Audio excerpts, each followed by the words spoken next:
Hello dear aspirants and welcome to Edutap. So guys, अगर आप RBI exam की तैयारी करना चाहते हैं या अगर आप बैंकिंग एग्ज़ाम की तैयारी करना चाहते हैं तो this series is for you. तो गाइज, ये फाउंडेशन सीरीज़ है जिसमें हम अपने सारे बेसिक लेक्चर्स कवर करने वाले हैं and this is lecture number 7। तो गाइज, अगर आप कोई भी बैंकिंग एग्ज़ाम को टारगेट करना चाहते हैं, जैसे अभी जो एसबीआई एग्ज़ाम आ रहा है या आईबीपीएस एग्ज़ाम आ रहा है या अगले साल आरबीआई आएगा, तो आप हमारे कोर्सेज से भी जुड़ सकते हैं जो कि बहुत ही स्पेसिफिकली क्यूरेटेड हैं आपके एग्ज़ाम की नीड के अकॉर्डिंग और आपको बिल्कुल एफिशिएंटली और बहुत ही इकोनॉमिकली आपको अपने एग्ज़ाम की तैयारी करने में हेल्प करते हैं। तो वैसे तो लिंक नीचे वीडियो के डिस्क्रिप्शन में मिल जाएगा आपको, बट मैं बड़े सिंपल सा तरीका बताता हूँ। आपने बस क्या करना है गाइस, आपने अपने ब्राउज़र पे जाना है और अपने ब्राउज़र पे जाके बस आपको टाइप करना है edutap.in, EDUTAP edutap.in। और जैसे ही आप edutap.in सर्च करेंगे आप अपने लैंडिंग पेज पे आ जाएंगे और यहाँ पे आपको दिखेंगे हमारे सारे कोर्सेज। इसमें बीच में आपको बैंकिंग कोर्सेज दिखेंगे, इन पे क्लिक कीजिए, नीचे आइए और ये रहे आपका बैंकिंग एग्जाम महापैक कोर्स। गाइज, ये वो कोर्स है जो आपके एग्जाम की हर नीड को पूरा करता है, जहाँ पे आप अपने कॉन्सेप्ट क्लासेस भी आपको मिलती हैं, जिसमें कॉन्सेप्ट नोट्स मिलते हैं, summary sheets, current affairs magazine, chapter wise mock test, sectional test, current affairs mock test, full length test, ये सारी चीज़ें आपको इस कोर्स में मिलती हैं for all the subjects, quants, reasoning और इंग्लिश, तीनों सब्जेक्ट के लिए मिलेंगे। और गाइज, इस पे अभी हम एक डेमो कोर्स चला रहे हैं, जो आप अपना डेमो कोर्स यहाँ से देख सकते हैं, जो आप 2 दिन के लिए ट्राई कर सकते हैं अपने एग्ज़ाम की प्रिपरेशन के लिए। और गाइज, अगर आपको अपने आरबीआई एग्ज़ाम की तैयारी करनी है तो आप आरबीआई एग्ज़ाम के कोर्सेज से भी जुड़ सकते हैं। आपको बड़ा सिंपल सा तरीका बताता हूँ। फिर से आपने अपने होम पेज पे आना है और यहाँ पे आपको आरबीआई ग्रेड बी कोर्सेज दिखेंगे और यहाँ से आप अपने आरबीआई कोर्सेज भी परचेज कर सकते हैं अपनी एग्ज़ाम की प्रिपरेशन के लिए। तो come join us, streamline your preparation and make your journey constructive and fruitful for yourself. चलिए, तो पिछले लेक्चर में हमने गाइस नाउन्स का टॉपिक हमने कंप्लीट कर लिया था। आज हम अपना नेक्स्ट टॉपिक स्टार्ट करते हैं, दैट इज प्रोनाउंस। प्रोनाउंस, वैसे तो देखो गाइस, टॉपिक बहुत ही इंटरेस्टिंग है, लेकिन अगर आप इसको सीखो और समझो तो ध्यान से, और एग्जाम पर्सपेक्टिव से भी इंपॉर्टेंट है, क्योंकि इस पे जब गलतियां बनती है ना, तो या तो आपको गलती पहली 10 सेकंड में दिख जाएगी और नहीं दिखी, फिर आप गलती चाहे आप 10 बार सेंटेंस पढ़ लेना, आपको गलती नहीं समझ आएगी। ठीक है, तो आज इस लेक्चर में बात करेंगे प्रोनाउंस के बेसिक कॉन्सेप्ट्स की, कि प्रोनाउंस होते क्या हैं बेसिकली, उनको कैसे समझा जाता है, कैसे उनको क्लासिफाई किया जाता है और क्या उनके पीछे कॉन्सेप्ट छुपा हुआ है जो आपको समझना है। तो अगर आपको डे 1 वाला लेक्चर याद है तो शायद आपको इतना याद होगा, इस प्रोनाउंस क्या होते थे। इसको याद रखने की ट्रिक क्या थी? Pro of nouns, bro of nouns, pronouns, मतलब नाउन का छोटा भाई। तो या in simple words, words which can proactively replace nouns, तो वो वर्ड्स जो नाउन्स को रिप्लेस करने के लिए यूज होते हैं किसी सेंटेंस में। नाउन क्या होते थे हमारे गाइस? नेमिंग वर्ड्स, पिछले लेक्चर में हमने कवर किया था। तो नाउन क्या थे हमारे? Naming words. तो कोई भी नाम क्या होता है हमारा? नाउन होता है। लेकिन प्रोनाउन क्या होता है, आप देखना, वो वर्ड जो किसी नाउन को रिप्लेस करता है। ठीक है, तो words that replace nouns, words that replace nouns are pronouns. ठीक है, उनको हम क्या बोलते हैं? प्रोनाउंस। तो जो वर्ड्स नाउन को रिप्लेस करके उनकी जगह पे आते हैं, for example Rohit is running, अब इसमें रोहित की जगह हम क्या लगा सकते हैं? ही लगा सकते हैं। तो ही क्या हुआ? एक प्रोनाउन हुआ। हाँ जी, रीना इज डांसिंग, इसमें रीना की जगह हम क्या लगा सकते हैं? शी लगा सकते हैं। तो शी क्या हुआ? एक प्रोनाउन हुआ। तो ये जो वर्ड्स होते हैं गाइज, अपने नाम के लिए हम क्या लगाते हैं? आई। सामने वाले को हम क्या बोलते हैं? यू। हमारे लिए वी, उनके लिए दे, किसी नॉन लिविंग चीज के लिए इट। तो ये जो वर्ड्स होते हैं guys, I, he, she, you, we, they, it, ये सब क्या होते हैं? हमारे प्रोनाउंस। तो words that replace nouns are called pronouns. अब सवाल ये उठता है, सबसे पहले आप इसको ना बिल्कुल बेसिक कॉन्सेप्ट से समझो। सवाल ये उठता है कि सर हमें नाउन्स को रिप्लेस क्यों करना पड़ता है? हम राउंड नाउन्स को प्रोनाउन से रिप्लेस क्यों करते हैं किसी सेंटेंस में? अब इसके दो रीजंस हैं गाइस, समझना। Why are pronouns used? First, इसके दो रीजंस हैं। पहला, टू अवॉइड रेपिटेशन, कि बार बार कोई चीज रिपीट होती रहती है, उसको अवॉइड करने के लिए। फॉर एग्जाम्पल, मान लो मैं इंडिया के ऊपर कुछ लिख रहा हूँ, अब हर सेंटेंस में मैं ये लिखे जाऊँ, India is a great country, India is one of the fastest growing economies, India is the most populous country, India is the fastest adopter of digital economy, her sentence में मैं इंडिया इंडिया इंडिया से start करते जाऊँ, बहुत monotony नहीं feel होगी कि यार ये कैसी राइटिंग है, हर हर सेंटेंस एक ही वर्ड से स्टार्ट हो रहा है। तो इसलिए हम उसकी जगह क्या यूज़ करने लग जाते हैं, फिर इट। एक बार आपने इंडिया यूज़ कर दिया, फिर आप नेक्स्ट टाइम जब उसको बात कर रहे हो तो आप इंडिया की जगह क्या लिख लेते हो, इट लिख लेते हो। तो सबसे पहला रीज़न क्या है प्रोनाउंस को यूज़ करने का, रेपिटेशन अवॉइड करना, ठीक है, पहला रीज़न।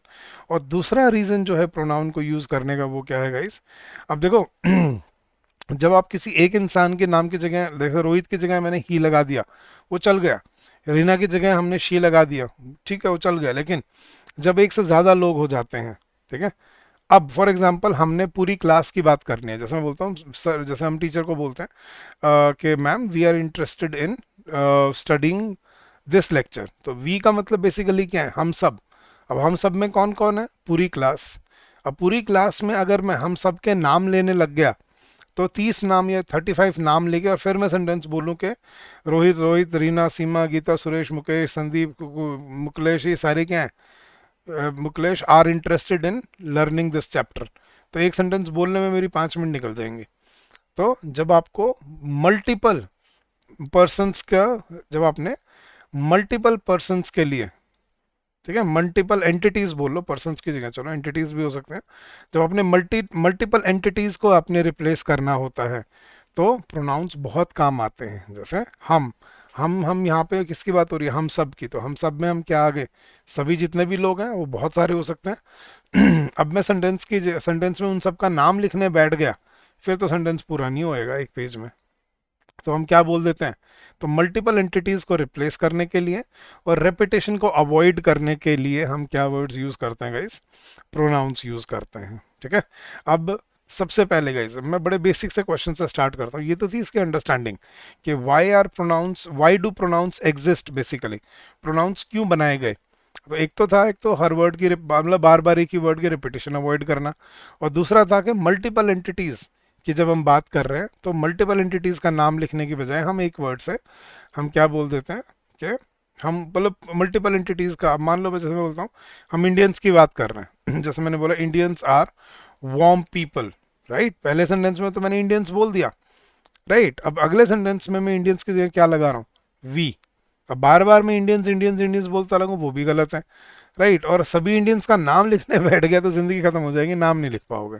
तो ये मल्टीपल एंटिटीज वाला ज़्यादा मतलब लोगों को पता नहीं होता, बट हम टीचर जो हमें बताती थी वो क्या थे कि बस नाउन प्रोनाउन को हम क्यों यूज़ करते हैं ताकि रेपिटेशन अवॉइड हो सके, right, repetition is one point, but another factor is multiple entities का को एक वर्ड से रिप्रेजेंट करना, ठीक है। अब मैं सिंपल से क्वेश्चन से स्टार्ट करता हूँ गाइस, देखना। आई, यस गाइस, आप अपने मन से पूछ के बताना यहाँ पे, और ये थोड़ा ना इंट्रोस्पेक्टिव सा टॉपिक है इसमें, क्योंकि वो गलतियाँ सीखेंगे हम जो हम बचपन से आज तक करते आ रहे हैं। फॉर एग्जाम्पल आई, आई का मतलब क्या होता है आपके अकॉर्डिंग गाइस, यस गाइस बता सकते हो मुझे आई मतलब क्या होता है, मैं।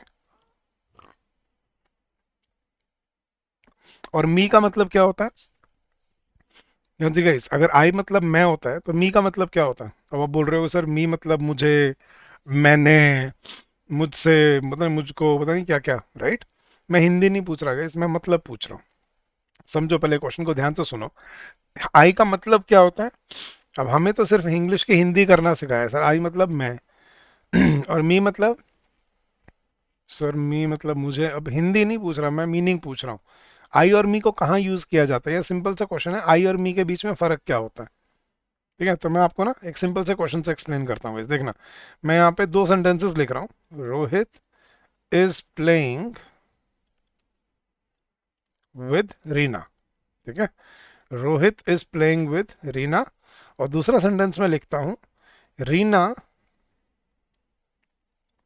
इज प्लेइंग विद रोहित, मैंने उल्टा करके लिख दिया बस, पहले रोहित आगे था रीना पीछे थी, अब रीना आगे है तो रोहित पीछे है।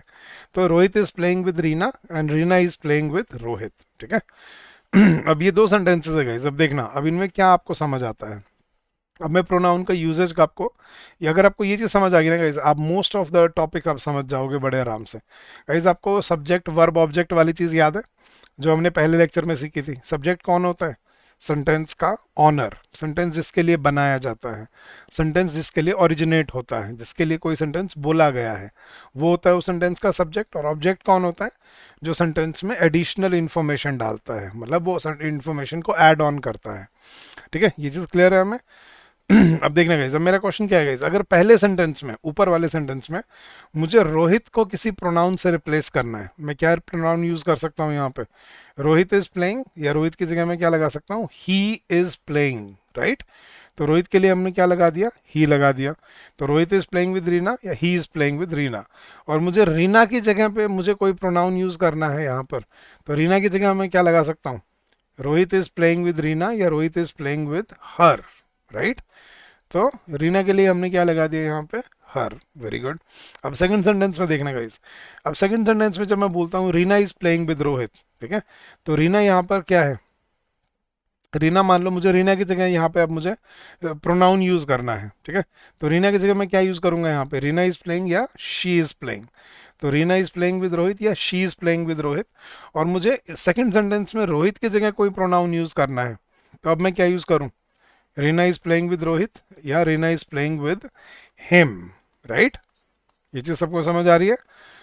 अगर ये चीज आपको यहां तक क्लियर है तो अब आपको आगे टॉपिक में अपने आप समझा दूंगा। देखने गाइस, मेरा क्वेश्चन क्या है, उसी रोहित के लिए आपने पहले सेंटेंस में रोहित की जगह ही लगाया, राइट? और उसी रोहित के लिए आपने सेकंड सेंटेंस में रोहित की जगह पे क्या लगाया? हिम लगाया। अगला क्वेश्चन, उसी रीना के लिए आपने फर्स्ट सेंटेंस में क्या लगाया था? हर लगाया था। और उसी रीना के लिए आपने सेकंड सेंटेंस में क्या लगाया? शी लगाया है। अब ये मेरा पहला क्वेश्चन है आपसे, ये क्यों? पहले सेंटेंस में आप रोहित के लिए ही यूज कर रहे हो, सेकंड सेंटेंस में रोहित के लिए हिम यूज कर रहे हो, फर्स्ट सेंटेंस में रीना के लिए हर यूज कर रहे हो, लेकिन सेकंड सेंटेंस में उसी रीना के लिए शी यूज कर रहे हो। और ये डिफरेंस क्यों? किस बात का डिफरेंस है? अब ये मेरा पहला क्वेश्चन है और यहां से आपको सारे कॉन्सेप्ट समझ आएंगे। देखना गाइस, अब ये क्यों हुआ? रोहित की जगह पे हमने पहले ही क्यों लगाया, बाद में हिम क्यों लगाया? और रीना के लिए पहले हमने हर क्यों लगाया, बाद में शी क्यों लगाया? ये होता है गाइस इनकी पोजीशंस की वजह से। अब जो आप सोचते हो ना, सर आई और मी का डिफरेंस क्या होता है, ठीक है, जैसे बहुत सारे स्टूडेंट सोचते हैं सर आई और मी का डिफरेंस क्या होता है, बता सकता है कोई मुझे? अब यहां से समझना आई और मी का डिफरेंस क्या है गाइस। देखना, रोहित के लिए ही कब लगा? देखो पहले सेंटेंस में रोहित क्या था गाइस? रोहित सेंटेंस का सब्जेक्ट था, फिर उसके बाद इस प्लेइंग क्या थी? उसकी वर्ब थी। और रीना पहले सेंटेंस में क्या थी? सेंटेंस की एडिशनल इंफॉर्मेशन, ऑब्जेक्ट थी। तो पहले सेंटेंस में रोहित सब्जेक्ट था और रीना ऑब्जेक्ट थी, तो रोहित के लिए क्या लगा? ही। और रीना के लिए क्या लगा? हर। लेकिन अब सेकंड सेंटेंस में देखना गाइस, नीचे वाले सेंटेंस में सेकंड सेंटेंस में सब्जेक्ट कौन है? अब यहाँ पर सब्जेक्ट है रीना, ठीक है, तो अब रीना के लिए हमने क्या लगाया? She. Reena is playing, she is playing. और सेकंड सेंटेंस में जो रोहित है वो क्या है? सेंटेंस का ऑब्जेक्ट है, एडिशनल इंफॉर्मेशन है, क्योंकि अब सब्जेक्ट कौन थी? रीना। तो अब हमने रोहित के लिए क्या लगाया? हिम लगाया। ये डिफरेंस है रोहित के बीच में।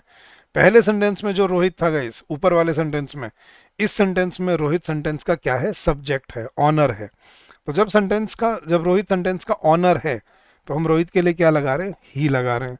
और जब सेकंड सेंटेंस में रोहित सेंटेंस का ऑब्जेक्ट है, मतलब एडिशनल इंफॉर्मेशन है, तो हम एक अलग प्रोनाउन यूज कर रहे हैं, क्या लगा रहे हैं? हिम लगा रहे हैं। यही डिफरेंस देखना गाइस, सेकंड सेंटेंस में जब रीना सब्जेक्ट थी तो रीना के लिए हमने क्या लगाया? शी लगाया। लेकिन फर्स्ट सेंटेंस में वही रीना जब सेंटेंस की ऑब्जेक्ट थी तो उस रीना के लिए हम क्या लगा रहे थे? हर लगा रहे थे। अब अपने लिए देखने गाइस, जब आप अगर आप अपने आप को लगा के देखो यहाँ पे, अगर आपने बोलना होता मैं रीना के साथ खेल रहा हूँ, तो आप क्या लगाते? अगर आप सब्जेक्ट होते तो क्या लगाते? आई एम प्लेइंग विद रीना। और अगर उल्टा होता, अगर आप ऑब्जेक्ट होते तो क्या लगाते? Reena is playing with I या Reena is playing with me. अब आप अपने लिए मी लगाते हैं। तो आई और मी का डिफरेंस क्या निकला? जब आप सेंटेंस के सब्जेक्ट हो तो आप अपने लिए क्या यूज करते हो? आई यूज करते हो। और जब आप सेंटेंस के ऑब्जेक्ट हो तो आप अपने लिए क्या यूज करते हो? मी यूज करते हो। किसी के लिए, मेल के लिए, थर्ड पर्सन के लिए जब कोई सब्जेक्ट है तो हम क्या बोलते हैं? ही। और ऑब्जेक्ट है तो क्या बोलते हैं? हिम। कोई जब फीमेल के लिए थर्ड पर्सन में कोई फीमेल जब सब्जेक्ट है तो हम क्या लगाते हैं? शी।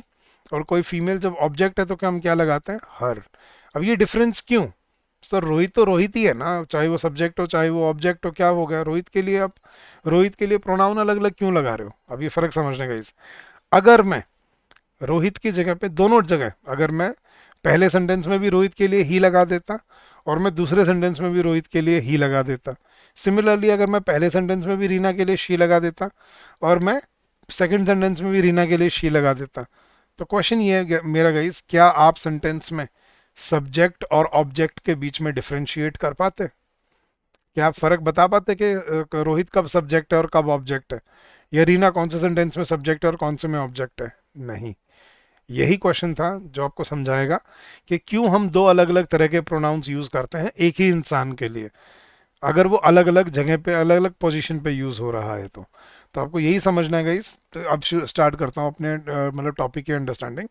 तो बेसिकली यहाँ से आपको फर्स्ट टाइप्स, पहली दो टाइप समझाता हूँ प्रोनाउंस की, जो मेन टाइप्स हैं इसकी। पहली टाइप है गाइज, इसको बोलते हैं सब्जेक्टिव प्रोनाउंस। अब गाइज अगर आप किसी बुक में जाओगे ना, ग्रामर की बुक में जाओगे, तो इनको उसने नॉमिनेटिव प्रोनाउंस बोला होता है। नॉमिनेटिव, ठीक है। अब ये पता नहीं वो ऐसे अजीब से नाम क्यों रखते हैं, पता नहीं जानबूझ के, ताकि किसी को समझ ना आ जाए। तो अब बुक में क्या लिखा होता है वो छोड़ दो, आपको बस मैं अलग से आपको इनको नाम समझा रहा हूँ। वो नाम से याद रखना, आपको सारा कॉन्सेप्ट याद रहेगा इसका। तो सब्जेक्टिव प्रोनाउन, या जिनको नॉमिनेटिव प्रोनाउंस भी बोलते हैं, सब्जेक्टिव, सब्जेक्ट से याद रखना कौन से प्रोनाउन जो सेंटेंस में सब्जेक्ट प्रोनाउन, सब्जेक्ट को रिप्लेस करने के लिए यूज होते हैं। और सेकंड कैटेगरी है हमारी ऑब्जेक्टिव प्रोनाउंस।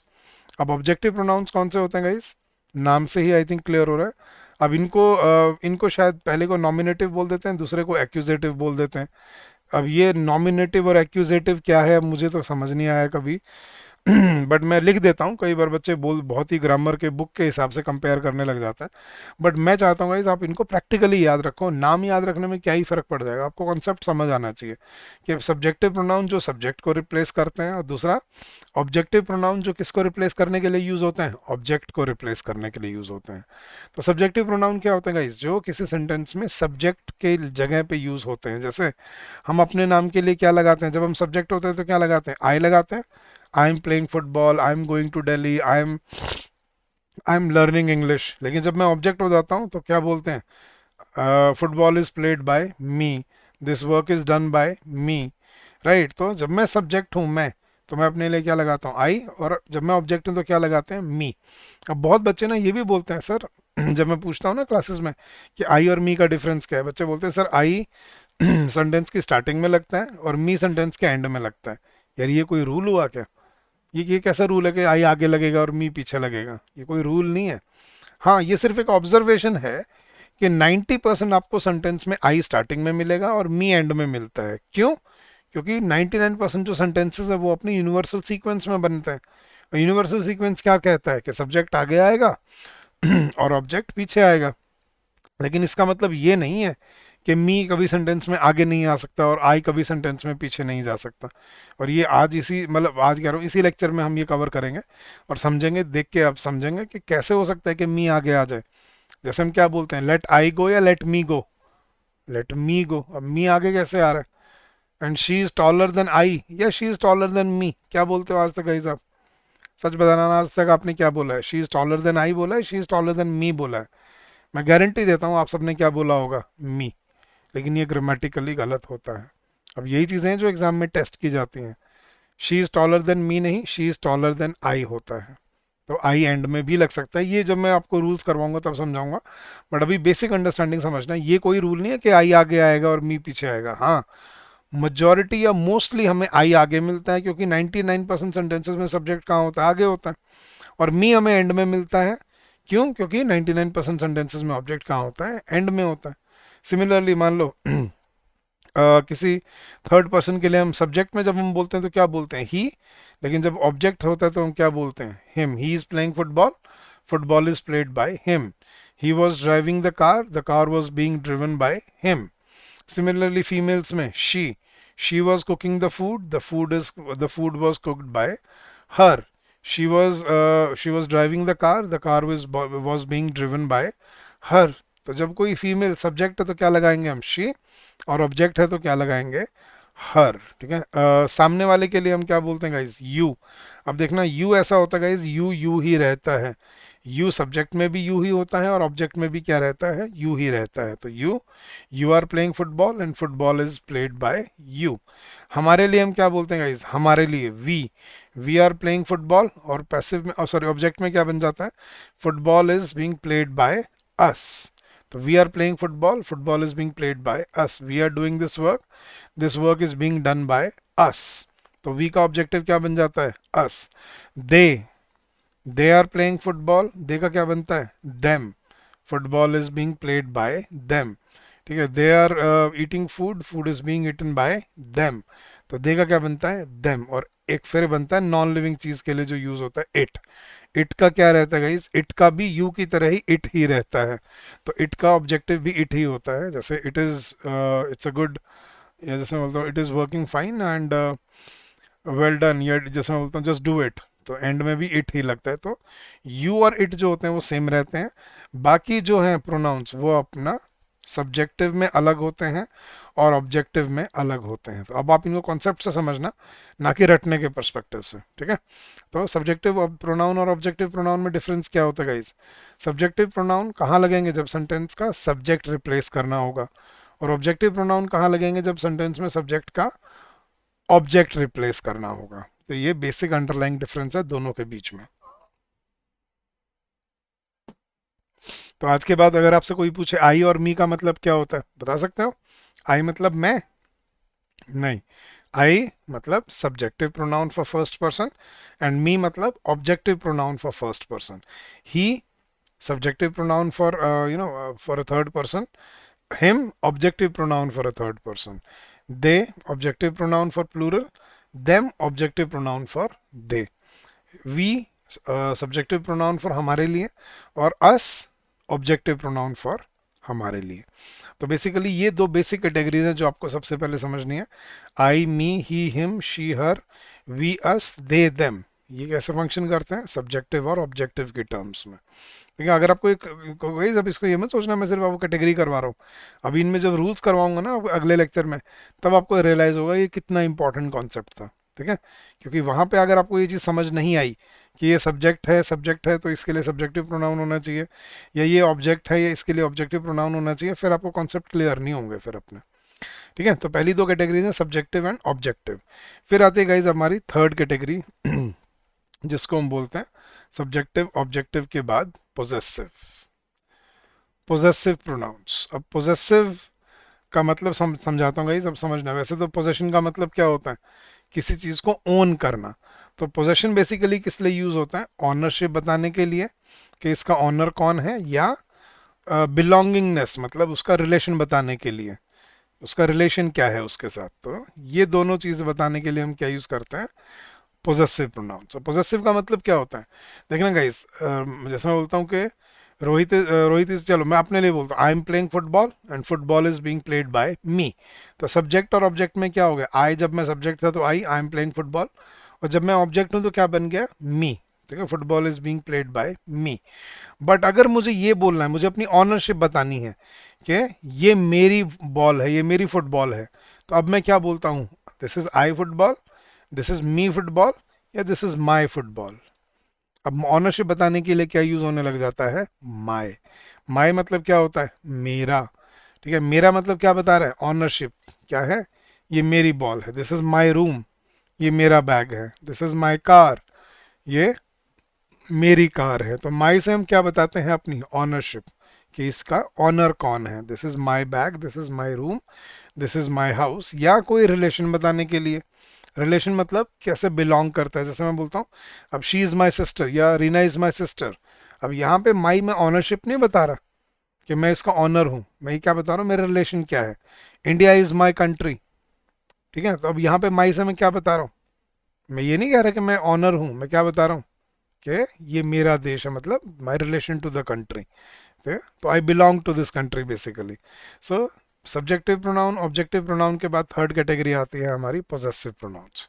ठीक है तो पोजेसिव प्रोनाउन में जैसे मैंने बोला, दिस इज माई कार मतलब ये मेरी गाड़ी है। लेकिन इसमें एक और भी तो होता है इस, this is my car, and एक फिर आता है दिस कार इज माइन। ये भी तो बोला है ना हमने, दिस इज माई कार, लेकिन ये भी तो बोलते हैं दिस कार इज माइन। अब इन दोनों में फर्क क्या है बताओ। हाँ जी गाइस, सोच के बताना, मुझे आराम से सोच के बता देना। मैंने बोला दिस इज माई कार, ये मेरी गाड़ी है, and this car is mine, ये गाड़ी मेरी है। दोनों में क्या फ़र्क है? अच्छे से सोच लेना, जो मन में आए वो समझ लेना एक बार और फिर बताना मुझे, ठीक है? ये ऐसे इसलिए मैंने कहा ना, बहुत इंटरेस्टिंग चैप्टर है। समझ आएगा तो कॉन्सेप्ट बहुत अच्छे से क्लियर हो जाएंगे आपको। तो माई और माइन में क्या फ़र्क होता है गाइस, बता सकता है कोई? What is the difference between my and mine? अब अगर आप किसी बुक में जाओगे ना गाइस, तो बुक में ये जो माई होता है इसको पोजेसिव एडजेक्टिव बोला जाता है, और माइन को बोला जाता है पोजेसिव प्रोनाउन। बट वो ये मैं पता नहीं क्यों वो बच्चों को कंफ्यूज करने के लिए इतना कॉम्प्लिकेट कर देते हैं चीज़ों को। जब ये दोनों का मतलब सेम है तो इनको एक ही कैटेगरी में रखो ना, इनका मीनिंग एक्सप्लेन करो बच्चों को, ना कि कैटेगरी ही बदल दो। तो वैसे आपको बुक में कुछ और लिखा मिल जाएगा, बट मैं यहाँ पे आपको प्रैक्टिकल पर्पज से समझा रहा हूँ। इन दोनों का सेम मीनिंग होता है, लेकिन इनके यूजेज में बहुत बड़ा डिफरेंस होता है गाइस। तो मैंने जब बोला दिस इज माई कार, क्या मतलब है? ये मेरी गाड़ी है। And this car is mine, मतलब ये गाड़ी मेरी है। बात तो दोनों में, मैं दोनों से ही ऑनरशिप ही बता रहा हूँ ना। ये मेरी गाड़ी है और ये गाड़ी मेरी है, क्या ही फर्क हो गया सर? वो बात इतना ही फर्क है ना, एक में आगे बोल दिया, एक में पीछे बोल दिया, इतना ही डिफरेंस है। नहीं गाइस, इसमें और डिफरेंस है जो आपको अभी समझना है, ठीक है? अभी बताता हूँ। हाँ जी गाइस, पहले एक बार लिखवा देता हूँ फिर आपको बताता हूँ क्या होता है। जैसे ही का पोजेसिव क्या होता है? He, him, his. This is his car, और हिज का जो दूसरा होता है वो भी हिज ही होता है, and this car is his. Her का क्या, शी का क्या होता है गाइस? शी का ऑब्जेक्टिव भी हर होता है, और समझना शी का पोजेसिव भी हर होता है। This is Reena's bag, this is her bag, and this bag is hers. अब हर का क्या बनता है? हर्स बनता है। यू का देखना गाइस, ये तुम्हारी गाड़ी है, this is your car, and this car is yours, ठीक है? हाँ जी, वी का क्या बनता है? दिस इज आर कंट्री, या India is our country, and this country is ours. हाँ जी, दे का क्या बनता है? Their, this is their room, this room is theirs. और इट का क्या बनता है गाइस? इट्स, ठीक है? इट्स इंजन, जैसे मैंने बोला गाड़ी का इंजन बड़ा पुराना हो गया, तो its engine is getting old. तो ये जो आपने लिखे हैं guys, my, mine, her, hers, your, yours, our, ours, their, theirs, its, its, ये इनका डिफरेंस क्या होता है वो समझना गाइस। अब मैं लिख के एक्सप्लेन करता हूँ गाइस। ये जो आगे लिखे हुए हैं और जो पीछे लिखे हुए हैं, इनमें डिफरेंस क्या है? ये जो आगे लिखे हुए हैं ना गाइस, इनको बोला जाता है इंडिपेंडेंट प्रोनाउंस, सॉरी, इनको बोला जाता है डिपेंडेंट प्रोनाउंस। ये जो आगे लिखे हुए हैं इनको बोला जाता है डिपेंडेंट प्रोनाउंस। डिपेंडेंट प्रोनाउंस क्यों? अब नाम नाम से ही समझ आ जाएगा आपको। और ये जो पीछे लिखे हुए हैं इनको बोला जाता है इंडिपेंडेंट, इंडिपेंडेंट प्रोनाउंस। अब इनको इंडिपेंडेंट क्यों बोला जाता है वो भी समझाता हूँ, देखना एक बार। डिपेंडेंट मतलब क्या होता है? जो किसी पे निर्भर करते हैं, किसी और पे डिपेंडेंट होते हैं, राइट? तो इनको बोलते हैं डिपेंडेंट प्रोनाउंस। तो डिपेंडेंट प्रोनाउंस बेसिकली जो किसी और पे निर्भर करते हैं। निर्भर कैसे करते हैं वो समझना गाइस। ये जो डिपेंडेंट प्रोनाउंस है ना गाइस, याद रखना, ये कभी नाउन के बिना नहीं आ सकते। कहने का मतलब क्या है?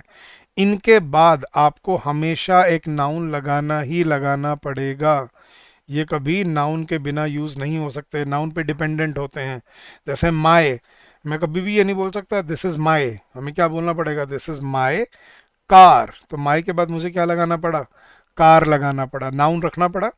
India is my country, my के बाद मुझे क्या लगाना पड़ा? कंट्री लगाना पड़ा। This is her bag, this is our, India is our country. This is your room, this is their ball, this is my my choice. तो माय के बाद ये जो आप आगे लिखे हुए हैं ये सारे, ये होते हैं डिपेंडेंट प्रोनाउंस। ये हमेशा निर्भर करते हैं किस पे? अपने आगे आने वाले नाउन पे। उसके बिना इनकी कोई अहमियत नहीं है, इनकी कोई वैल्यू नहीं है, इसीलिए इनको पॉजेसिव एडजेक्टिव बोल देते हैं ग्रामर में। एडजेक्टिव क्यों? क्योंकि नाउन के साथ लग रहा है, तो दिखने में एडजेक्टिव जैसा दिखता है, तो उन्होंने नई कैटेगरी बना दी। अब ये नहीं सोचा यार बच्चों को कितनी प्रॉब्लम होगी कैटेगरी समझने में, एक नई चीज़ क्यों छेड़ रहे हो? जब बच्चा बड़े आराम से एक चीज़ समझ सकता है, तो अलग से क्यों कंफ्यूज करके उसको समझानी है कोई चीज़? तो इनको भी हम प्रोनाउन की तरह ही समझेंगे। इनको क्या बोला जाता है? Dependent pronouns. जैसे this is his car, this is her bag, this is your room, India is our country, this is their choice, और इट्स इंजन। तो ये होता है डिपेंडेंट, जो कभी नाउन के बिना नहीं आ सकते, ये हमेशा इनके बाद आपको नाउन लगाना ही लगाना पड़ेगा। और ये जो पीछे लिखे हुए हैं ना गाइस, आपको ये देखना आप, इंडिपेंडेंट वाले, इनका क्या मतलब है? इंडिपेंडेंट मतलब जो किसी पे निर्भर नहीं होते। तो इंडिपेंडेंट प्रोनाउंस क्या होते हैं गाइस? ये कभी नाउन के साथ यूज नहीं होते, ये इंडिपेंडेंट होते हैं, बिल्कुल आजाद आजाद जीते हैं ये। तो ये समझना गाइस, डिपेंडेंट प्रोनाउंस कभी नाउन के साथ नहीं आ सकते, और इंडिपेंडेंट प्रोनाउंस कभी, सॉरी, डिपेंडेंट प्रोनाउंस कभी नाउन के बिना नहीं आ सकते, इनके बाद हमेशा नाउन लगाना ही लगाना पड़ेगा। और इंडिपेंडेंट प्रोनाउंस बिल्कुल उल्टा होते हैं, ये कभी नाउन के साथ नहीं आ सकते। तो जैसे मैंने बोला, this is my car, this is my car, लेकिन this car is mine. Mine समझ आ गया? This car is mine, mine के बाद कोई नाउन नहीं लगा सकते आप सोच रहे हो सर ये क्या बात हुई, कार पहले आ गया? तो आ तो गया ना कार, चलो कार हटा के देख लेते हैं। मैं कहीं आप मान लो आप मेरे सामने सामने खड़े हो, मैं गाड़ी, किसी गाड़ी की तरफ पॉइंट आउट करके बोल सकता हूँ this is mine? This is mine बोल सकता हूँ, दिस इज माई नहीं बोल सकता। माई बोलूंगा तो क्या बोलना पड़ेगा? This is my car. लेकिन माइन में अकेला बोल सकता हूँ, this is mine, right? This is ours, this is yours, right? तो ये फर्क समझना, डिपेंडेंट प्रोनाउंस कभी नाउन के बिना नहीं आएंगे, और इंडिपेंडेंट प्रोनाउंस कभी नाउन के साथ नहीं यूज होंगे। ठीक है, ये फर्क होता है माई माई और माइन के बीच में। कई बच्चे ऐसे सोच रहे होते हैं सर माई आगे आता है, माइन एंड में आता है। कई ये भी बोल रहे होते हैं सर माई सब्जेक्ट के लिए यूज होता है, माइन ऑब्जेक्ट के लिए यूज होता है। ऐसा कुछ नहीं होता। ठीक है, मैं माइन को भी स्टार्टिंग में लगा सकता हूँ, और मैं माई को भी एंड में लगा सकता हूँ, देख लेना गाइस। हाँ जी, अपने मन से पूछ के बताना क्या आंसर होना चाहिए यहाँ पे। My is the only country which has unity in diversity, या mine is the only country which has unity in diversity? अब सबके दिमाग में क्या आएगा? Mine is the only country which has unity in diversity, mine is the only country. अब देखो, जब नाउन के बिना आ रहे तो मुझे क्या लगाना पड़ा? माइन।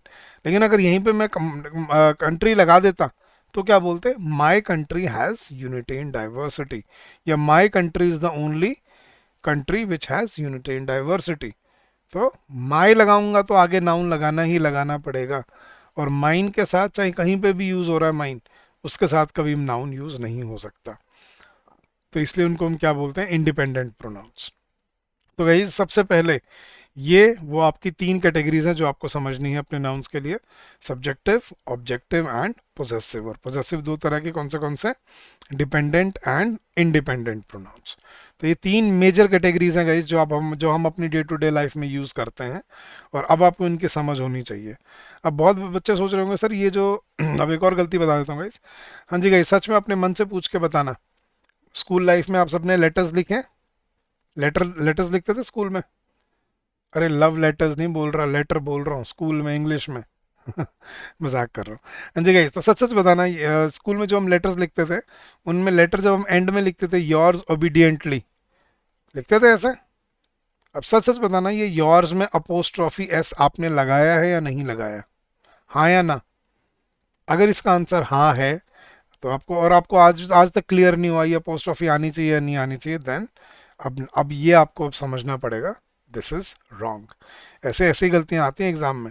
हाँ जी गाइस, अब देखना, योर्स में जब मैंने योर्स लिखा, यहाँ पे कोई अपोस्ट्रॉफी नहीं है। तो अब ये बहुत बड़ी गलती हो जाती है, बच्चों को लगता है जिनमें एस लग रहा है ना बाद में, इनमें अपोस्ट्रॉफी भी होनी चाहिए। नहीं, ऐसा कुछ नहीं होता, इसमें अपोस्ट्रॉफी वगैरह कुछ नहीं लगानी होती। क्यों? देखो, मैंने आपको नाउन में समझाया था अपोस्ट्रॉफी कब लगती है, जब किसी नाउन का पोजीशन बताते हैं, जैसे रोहित का बैग, रोहित्स बैग, तो आप नाउन में अपोस्ट्रॉफी लगाते हो, याद रखना। प्रोनाउंस में अपोस्ट्रॉफी नहीं लगती, पोजेसिव प्रोनाउंस में। ठीक है, जैसे मैं रोहित के बैग को रोहित्स बैग बोल सकता हूँ, this is Rohit's bag, this is मतलब रोहित का बैग। लेकिन अगर मुझे बोलना है कि रोहित का बैग है, तो मैं प्रोनाउन अगर यूज करूंगा तो क्या बोलूंगा? दिस इज हिज बैग, या दिस बैग इज हिज। ये मान लो रीना का पर्स, तो रीनाज पर्स बोल सकता हूँ, लेकिन दिस इज हर पर्स, या दिस पर्स इज हर्स, लेकिन हर्स में अपोस्ट्रॉफी नहीं आएगी। तो हम अपोस्ट्रॉफी नाउन का पोजीशन बताने के लिए यूज करते हैं, प्रोनाउन में ही नहीं यूज करते। और दूसरा लॉजिक क्या है? ये कौन से प्रोनाउंस है गाइस? Possessive pronounce. पोजेसिव का मतलब ही क्या है?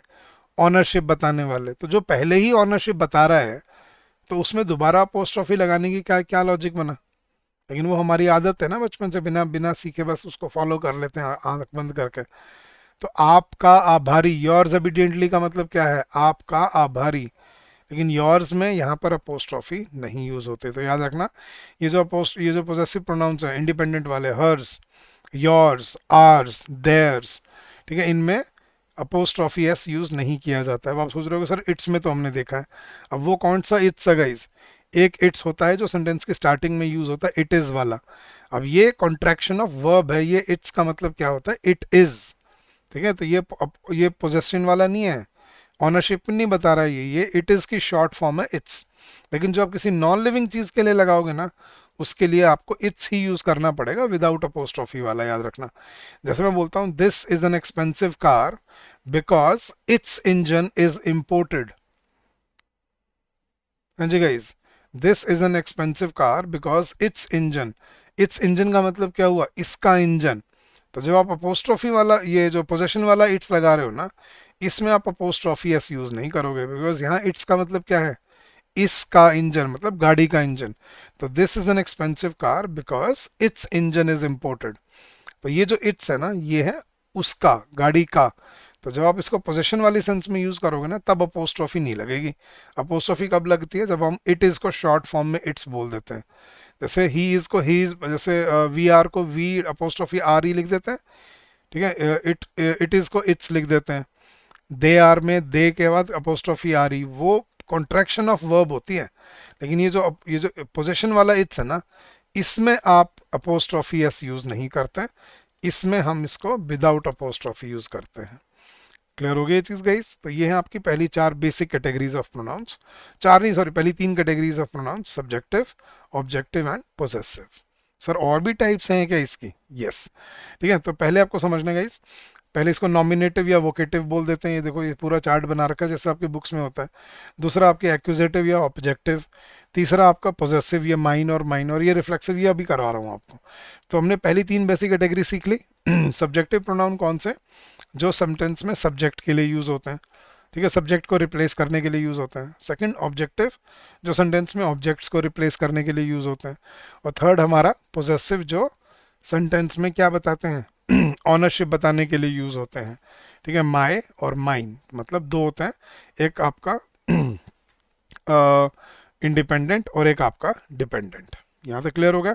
अब आपको बाकी टाइप्स कराता हूँ। देखना, there are basically 10 types of pronouns. कुछ हमें पता भी है, कुछ हम सीखेंगे भी अभी। देखना, पहले होते हैं गाइस हमारे, ये जो जिनको बोलते हैं ना सब्जेक्टिव और ऑब्जेक्टिव, ये हमारे पर्सनल प्रोनाउंस होते हैं। इनको पर्सनल प्रोनाउंस भी बोलते हैं, जैसे I, you, he, she, it, we, they, ये है सब्जेक्टिव।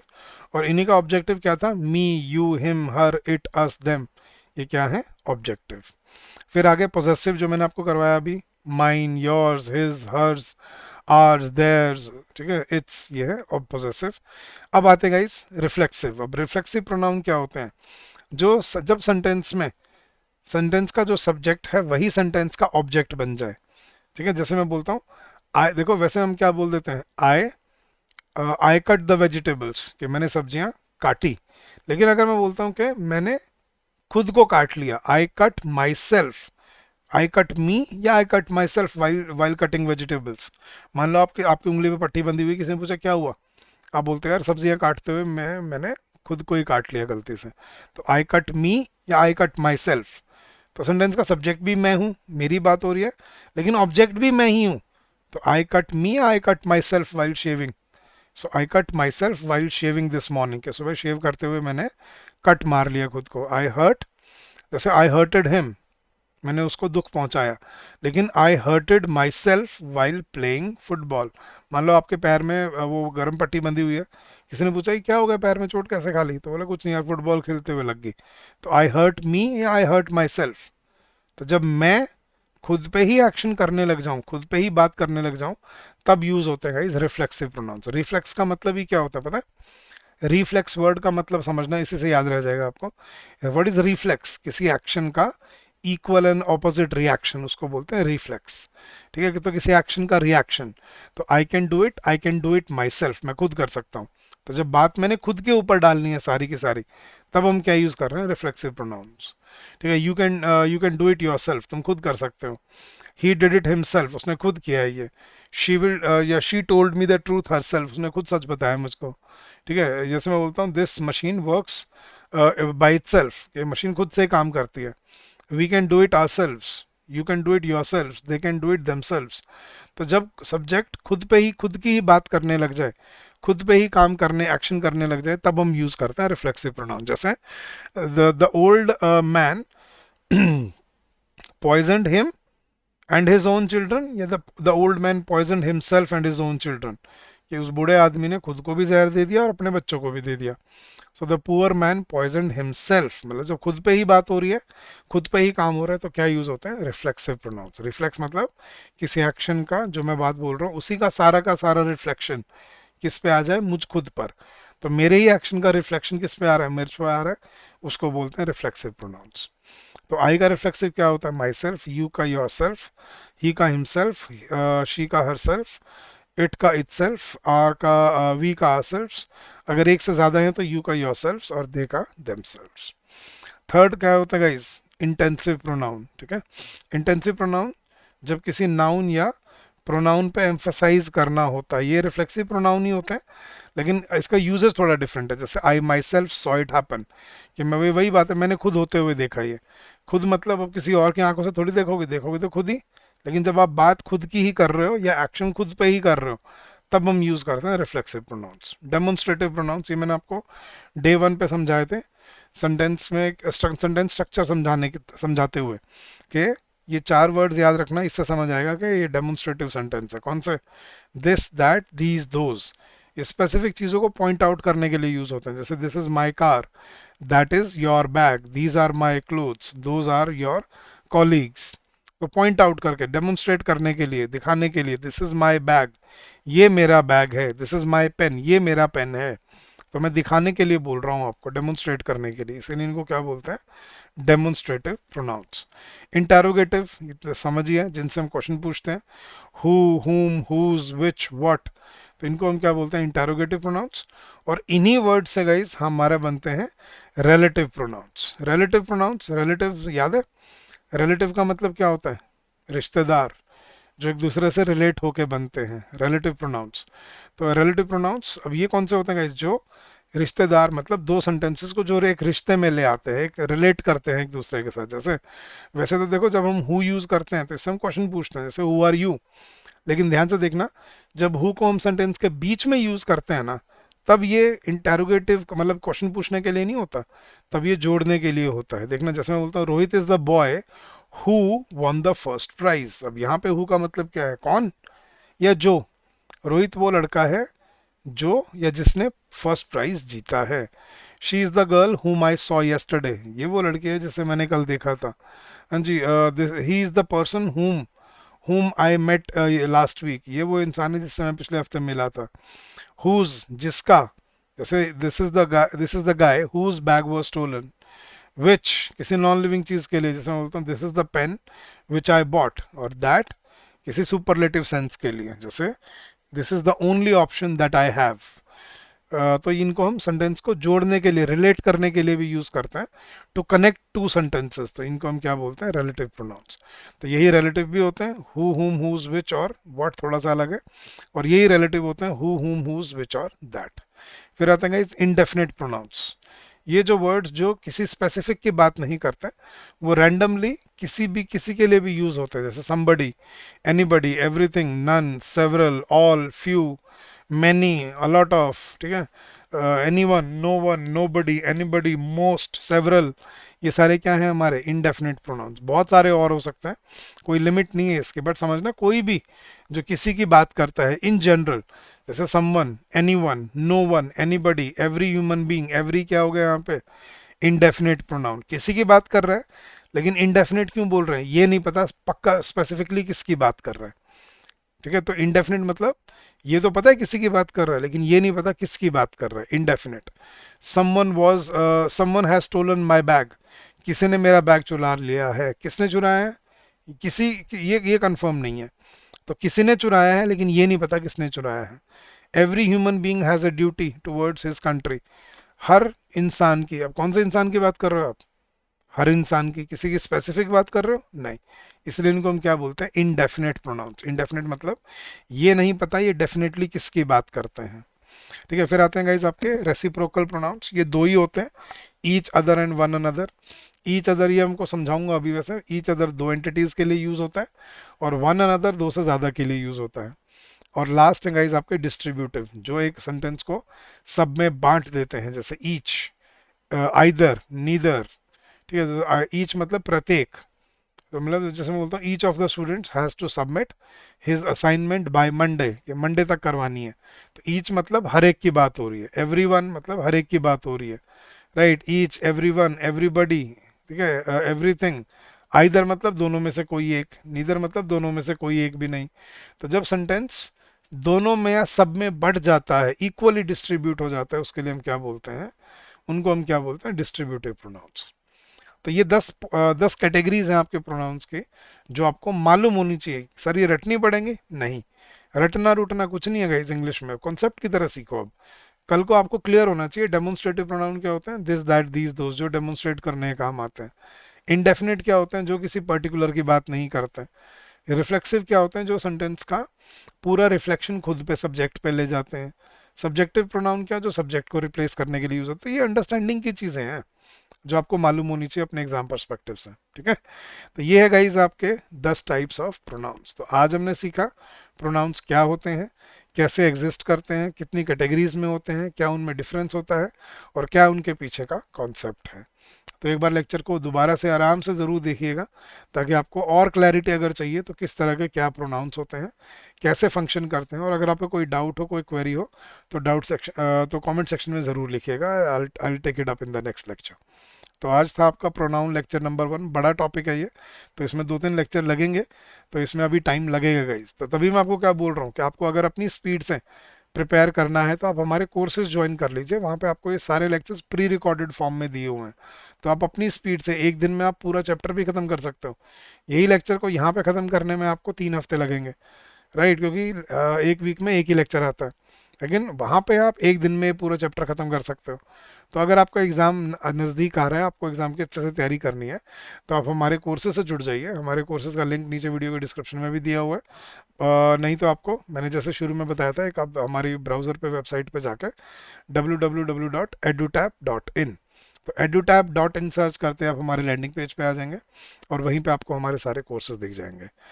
ठीक है, तो अगर आपको कोई डाउट हो, कोई क्वेरी हो रिगार्डिंग आर कोर्सेज, या किसी भी तरह का कोई डाउट हो, please feel free to call us on this number during the office hours, which is 8146207241, or you can also drop us an email at hello@edutap.co.in. That's our official email ID. So that's it for today, guys. I hope that you will learn a lot from this, and you will improve your concepts of the grammar from these series. So thank you so much once again. Keep on working hard, keep on giving your best. मिलते हैं अगले हफ्ते with next lecture. Till then, stay safe, stay healthy, and happy learning to all of you. And I wish you all the very best for your endeavors and for your upcoming exams. तो अच्छे से तैयारी करिए, सीखिए, मेहनत करिए, और अपने फ्यूचर को सक्सेसफुल बनाइए। So thank you, all the very best, and have a good day, guys. Bye bye, take care.